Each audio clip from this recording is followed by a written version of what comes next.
ANMR ನ್ಯೂಸ್ಗೆ ಸ್ವಾಗತ. ಚಿಂತಾಮಣಿ ನಗರದ ಎನ್ಆರ್ ಬಡಾವಣೆಯ ನಗರಸಭೆ ಕಚೇರಿಯ ಹಿಂಭಾಗದಲ್ಲಿರುವ ಗುರುಸ್ಪರ್ಶ ತಾಯಿ ಮತ್ತು ಮಕ್ಕಳ ಆಸ್ಪತ್ರೆಯಲ್ಲಿ ವಿಶೇಷ ಚಿಕಿತ್ಸಾ ಸೌಲಭ್ಯಗಳು ದೊರೆಯಲಿದೆ. ಮಕ್ಕಳ ತಜ್ಞರಾದ ಡಾಕ್ಟರ್ ಕಲ್ಯಾಣೇಶ್ ಜಿ ವಾರದ 7 ದಿನಗಳಲ್ಲಿ ಮಕ್ಕಳ ತುರ್ತು ಚಿಕಿತ್ಸೆ ಜೊತೆಗೆ ಪ್ರತಿದಿನ 7ರಿಂದ ಮಧ್ಯರಾತ್ರಿ 12 ಗಂಟೆವರೆಗೂ ಕಾರ್ಯನಿರ್ವಹಿಸಲಿದ್ದಾರೆ. ನವಜಾತ ಶಿಶು ಆರೈಕೆ, ರೋಗ ನಿರೋಧಕ ಲಸಿಕೆಗಳು, ಒಳರೋಗಿ ಮತ್ತು ಹೊರರೋಗಿ ಸೇವೆಗಳ ಜೊತೆಗೆ ಫೋಟೋಥೆರಪಿ ಮತ್ತು ನೆಬುಲೈಸೇಷನ್ ಸೇವೆಗಳು ಇವರಿಂದ ದೊರೆಯಲಿದೆ. ಪ್ರಸೂತಿ ಮತ್ತು ಸ್ತ್ರೀ ರೋಗ ತಜ್ಞರಾದ ಡಾಕ್ಟರ್ ಯಶಸ್ವಿನಿ ಜಿ ರವರು ವಾರದ 7 ದಿನಗಳಲ್ಲಿ ಬೆಳಗ್ಗೆ 10ರಿಂದ ಮಧ್ಯಾಹ್ನ 2 ಗಂಟೆ, ಸಂಜೆ 6ರಿಂದ 9 ಗಂಟೆವರೆಗೂ ಕಾರ್ಯನಿರ್ವಹಿಸಲಿದ್ದು ಬಂಜೆತನ ನಿವಾರಣೆ ಮತ್ತು ಲ್ಯಾಪ್ರೋಸ್ಕೋಪಿಕ್ ಸ್ಪೆಷಾಲಿಟಿ ತಜ್ಞರಾಗಿದ್ದು, ಇದರ ಜೊತೆಗೆ ಆಂಟಿನೆಟಲ್ ಕೇರ್, ನಾರ್ಮಲ್ ಡೆಲಿವರಿ ಮತ್ತು caesarean section, high risk pregnancy services, family planning service ಸೇವೆಗಳ ಜೊತೆಗೆ ಗೈನಕಾಲಜಿಗೆ ಸಂಬಂಧಿಸಿದಂತೆ ಅಡೋಲಸೆಂಟ್ ಪ್ರಾಬ್ಲಮ್, PCOD ಪ್ರಾಬ್ಲಮ್, ಗರ್ಭಶಸ್ತ್ರ ಚಿಕಿತ್ಸೆ, ಕ್ಯಾನ್ಸರ್ ಸ್ಕ್ರೀನಿಂಗ್, ಲ್ಯಾಪ್ರೋಸ್ಕೋಪಿ ಸರ್ಜರಿ ಸೌಲಭ್ಯ ಇವರಿಂದ ದೊರೆಯಲಿದೆ. ಆಸ್ಪತ್ರೆಯಲ್ಲಿ ಔಷಧಿ ಅಂಗಡಿಯ ಸೌಲಭ್ಯ, ಒಳರೋಗಿಗಳ ಸಾಮಾನ್ಯ ಮತ್ತು ವಿಶೇಷ ಕೊಠಡಿಗಳ ಜೊತೆಗೆ ಆಕ್ಸಿಜನ್ ಸೌಲಭ್ಯದ ಕೊಠಡಿ ಸಹ ದೊರೆಯುತ್ತಿದೆ. ಹೆಚ್ಚಿನ ವಿವರಗಳಿಗೆ ಮೊಬೈಲ್ ಸಂಖ್ಯೆ 7676985401ಕ್ಕೆ ಸಂಪರ್ಕಿಸುವುದು. ಬಸ್ ನಿಲ್ದಾಣದಲ್ಲಿ ಅಪಘಾತ, ವೃದ್ಧನ ಕಾಲಿನ ಮೇಲೆ ಹರಿದ KSRTC ಬಸ್ ಚಕ್ರ. ಚಿಂತಾಮಣಿ ನಗರದ KSRTC ಬಸ್ ನಿಲ್ದಾಣದಲ್ಲಿ ಬಸ್ಸೊಂದು ಪಾದಚಾರಿಯೊಬ್ಬರಿಗೆ ಡಿಕ್ಕಿ ಹೊಡೆದ ಪರಿಣಾಮ ವೃದ್ಧರೊಬ್ಬರ ಕಾಲಿನ ಪಾದಕ್ಕೆ ತೀವ್ರ ರಕ್ತಗಾಯವಾಗಿರುವ ಘಟನೆ ನಡೆದಿದೆ.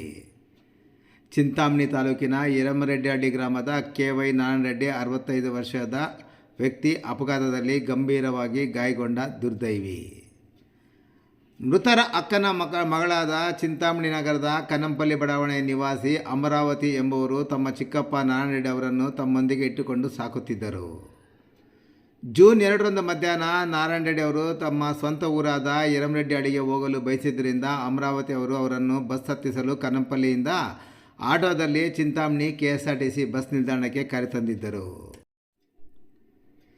ಮಧ್ಯಾಹ್ನ ಸುಮಾರು 1:40ರ ಸಮಯದಲ್ಲಿ ನಾರಾಯಣರೆಡ್ಡಿ ಅವರು ಬಸ್ ನಿಲ್ದಾಣದ ಶೌಚಾಲಯಕ್ಕೆ ಹೋಗಿ ವಾಪಸ್ ಬರುತ್ತಿದ್ದಾಗ ಬೆಂಗಳೂರು ಚಿಂತಾಮಣಿ ಮಾರ್ಗದ KSRTC ಬಸ್ ಚಾಲಕ ತನ್ನ ವಾಹನವನ್ನು ಅತಿವೇಗ ಮತ್ತು ಅಜಾಗರೂಕತೆಯಿಂದ ಚಾಲನೆ ಮಾಡಿಕೊಂಡು ಬಂದು ವೃದ್ಧನಿಗೆ ಡಿಕ್ಕಿ ಹೊಡೆದಿದ್ದಾನೆ ಎನ್ನಲಾಗಿದೆ. ಡಿಕ್ಕಿಯ ರಭಸಕ್ಕೆ ನಾರಾಯಣರೆಡ್ಡಿ ಅವರು ಕೆಳಗೆ ಬಿದ್ದಾಗ ಬಸ್ನ ಮುಂಭಾಗದ ಬಲಚಕ್ರವು ಅವರ ಬಲಗಾಲಿನ ಪಾದದ ಮೇಲೆ ಹರಿದಿದೆ. ಅಪಘಾತ ಸಂಭವಿಸುತ್ತಿದ್ದಂತೆ ಅಮರಾವತಿ ಹಾಗೂ ಅಲ್ಲಿದ್ದ ಪ್ರಯಾಣಿಕರು ಜೋರಾಗಿ ಕಿರಿಚಿಕೊಂಡು ಬಸ್ ನಿಲ್ಲಿಸಿದ್ದಾರೆ. ತಕ್ಷಣವೇ ಗಾಯಾಳವನ್ನು ಆಟೋ ಮೂಲಕ ಚಿಂತಾಮಣಿ ನಗರದ ಸರ್ಕಾರಿ ಆಸ್ಪತ್ರೆಗೆ ದಾಖಲಿಸಲಾಯಿತಾದರೂ ಗಾಯದ ತೀವ್ರತೆ ಹೆಚ್ಚಾಗಿದ್ದರಿಂದ ವೈದ್ಯರ ಸಲಹೆ ಮೇರೆಗೆ ಹೆಚ್ಚಿನ ಚಿಕಿತ್ಸೆಗಾಗಿ ಬೆಂಗಳೂರಿನ ಸಂಜಯ್ ಗಾಂಧಿ ಆಸ್ಪತ್ರೆಗೆ ಕರೆದೊಯ್ದು ದಾಖಲಿಸಲಾಗಿದೆ. ಘಟನೆಗೆ ಸಂಬಂಧಿಸಿದಂತೆ ಗಾಯಾಳಿನ ಪರವಾಗಿ ಅಮರಾವತಿ ಅವರು ಜೂನ್ 3ರಂದು ಚಿಂತಾಮಣಿ ನಗರ ಪೊಲೀಸ್ ಠಾಣೆಗೆ ಹಾಜರಾಗಿ ದೂರು ನೀಡಿದ್ದಾರೆ. ಅಪಘಾತಕ್ಕೆ ಕಾರಣವಾದ KSRTC ಬಸ್ ಹಾಗೂ ಅದರ ಚಾಲಕನ ವಿರುದ್ಧ ಕಾನೂನು ಕ್ರಮ ಕೈಗೊಳ್ಳುವಂತೆ ದೂರಿನಲ್ಲಿ ಕೋರಲಾಗಿದ್ದು, ಚಿಂತಾಮಣಿ ನಗರ ಠಾಣೆ ಪೊಲೀಸರು ಪ್ರಕರಣ ದಾಖಲಿಸಿಕೊಂಡು ಮುಂದಿನ ಕ್ರಮ ಕೈಗೊಂಡಿದ್ದಾರೆ.